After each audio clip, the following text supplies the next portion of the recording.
Nesli tükenmiş türlere, yani bir zamanlar aramızda olan ama artık olmayan canlıları geri getirmek, hani kulağa direkt bir Jurassic Park filmi gibi geliyor değil mi? Ama bakın bu artık sadece bir film fantazisi olmaktan çıktı. Günümüzde bilim insanları o bildiğimiz yünlü mamutları, Tazmanya kaplanlarını tekrar hayata döndürmek için bildiğiniz laboratuvarlarda harıl harıl çalışıyor. Peki bunu gerçekten yapabilir miyiz? Ya da belki daha önemli bir soru, yapmalı mıyız? Gelin şimdi bu inanılmaz konunun hem bilimsel hem de etik tarafına birlikte dalalım. Yani konu nesli tükenmiş canlıları geri getirmek olunca hepimizin aklına istisnasız ilk gelen şey Jurassic Park, öyle değil mi? Kehribar içinde milyonlarca yıl kalmış bir sivrisinekten alınan kan ve o kandan dinozorları yeniden yaratma fikri. Bu fikir resmen bir neslin hayal gücünü şekillendirdi. Madem öyle, hadi o zaman hepimizin aklındaki o meşhur soruyu sorarak başlayalım.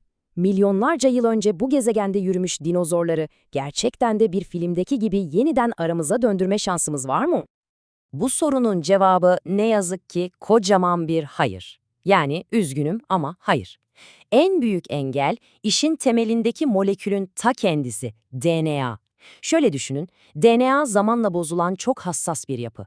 65 milyon yıl gibi akıl almaz bir süreden sonra da geriye kullanılabilecek tek bir sağlam parçası bile kalmıyor.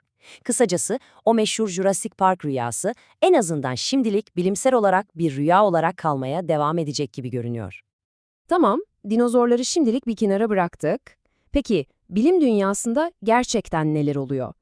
Bilim insanları daha yakın zamanda, hani binlerce yıl önce nesli tükenmiş türleri geri getirmek için hangi yöntemler üzerinde çalışıyor? Günümüzde aslında 3 ana yöntem var. Birincisi geri ıslah. Bu biraz bir köpek yetiştiricisinin belli özellikleri seçerek yeni bir cins yaratmasına benziyor. Bilim insanları nesli tükenmiş bir türün özelliklerini taşıyan, yaşayan akrabalarını çiftleştirip o türü adeta yeniden yaratmaya çalışıyor. İkincisi klonlama. Koyun Dolly'yi hatırlarsınız değil mi? İşte tam olarak onun gibi donmuş bir hücre alıp ondan genetik olarak birebir kopya bir canlı yaratmak hedefleniyor. Ve son olarak en popüler olanı genetik mühendislik. Burada da yaşayan bir akrabanın DNA'sını sanki bir metin düzenleyici gibi kullanıp nesli tükenmiş türün DNA parçalarını oraya eklemeye çalışıyorlar. İşte genetik mühendisliğin süperstarı da bu, CRISPR. Bu teknoloji o kadar devrimsel ki ona adeta bir genetik makas diyebiliriz. Bilim insanlarının mesela bir filin DNA'sını alıp onu soğuğa dayanıklı kılan o meşhur yünlü mamut genlerini inanılmaz bir hassasiyetle DNA'ya eklemesine olanak tanıyor. İşte bu araç, tür diriltimini bir hayal olmaktan çıkarıp gerçek bir bilimsel olasılığa dönüştüren şeyin ta kendisi. Bütün bu fikirler kulağa çok modern, çok yeni geliyor olabilir ama aslında hiç de öyle değil. Geçmişte de bilim insanları nesli tükenmiş türleri geri getirmek için oldukça cesur denemeler yapmış. Gelin şimdi bu öncü çabaların ilginç tarihine şöyle bir göz atalım. Her şey aslında 1930'larda başlıyor. Heck kardeşler diye iki bilim insanı, nesli tükenmiş devasa bir yaban öküzünü modern sığırları seçici olarak çiftleştirerek geri getirmeye çalışıyorlar. Çok daha yakın bir tarihe, 2003 yılına geldiğimizde ise teknoloji tabii ki çok daha ileriydi. O yıl bilim insanları nesli tükenen son Pirene dağ keçisini klonlama yoluyla diriltmeyi denediler. Peki, bu Pirene dağ keçisi projesinde yüzlerce embriyo denemesinin ardından sizce kaç tane canlı doğum gerçekleşti? Sadece ve sadece bir. Ve işte bu an, bu kısacık an aslında tür diriltiminin bütün hikayesini özetliyor. Hem o inanılmaz umudu hem de trajediye. Çünkü o klonlanan keçi doğduktan sadece 7 dakika sonra öldü. Akciğerlerindeki bir bozukluk yüzünden. Bu olay bize acı bir şekilde gösterdi ki bu iş sadece teknik bir mesele değil. Ortada çok ciddi hayvan refahı sorunları var.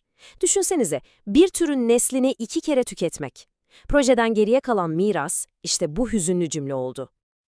Peki tamam, geçmişten dersler çıkarıldı. Bugün hangi projeler üzerinde çalışılıyor? Bilim insanları şu anda hangi ikonik canlıları geri getirme hedefinde? İşte karşınızda tür diriltiminin adeta rock yıldızları.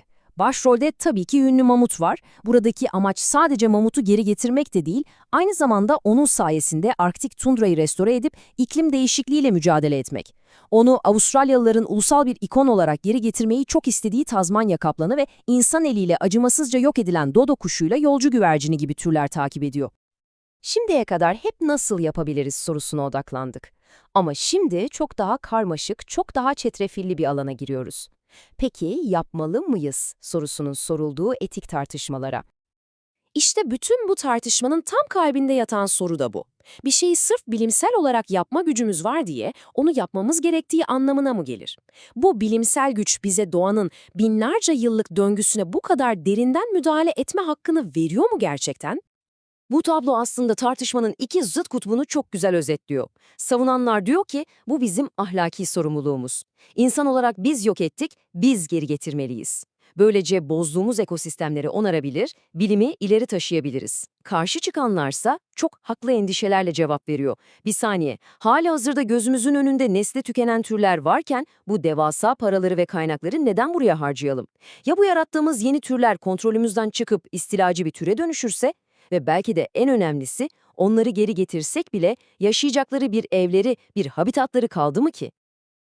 İşte bu alıntı tartışmayı bambaşka bir felsefi boyuta taşıyor. Aslında söylediği şey şu: biz gerçekten de nesli tükenmiş bir canlıyı geri getirmiyoruz. Sadece ona çok benzeyen, onun genetik mirasını taşıyan ama aslında tamamen yeni, daha önce bu dünyada hiç var olmamış bir organizma yaratıyoruz. Bu da bizi en temel, belki de en rahatsız edici sorumuza getiriyor. Yaptığımız bu şeyin adı tam olarak ne? Bu bir diriltme mi, yoksa aslında bir yaratma eylemi mi? Bir an için başardığımızı düşünelim. Bir mamofant yarattık diyelim, yani mamuta benzeyen bir fil. Peki o canlı binlerce yıllık evrimsel geçmişe, öğrenilmiş sürü davranışlarına, nesiller boyu aktarılmış göç yollarına sahip gerçek bir mamutla aynı şey mi olacak? Yoksa o sadece laboratuvarda yaratılmış, bir geçmişi olmayan, yalnız bir varlık mı olacak? İşte bu soru, tür diriltimi teknolojisinin kalbindeki en büyük ikilemi oluşturuyor. Ve bu sorunun cevabı sadece laboratuvardaki bilim insanlarına değil, aslında hepimize ait.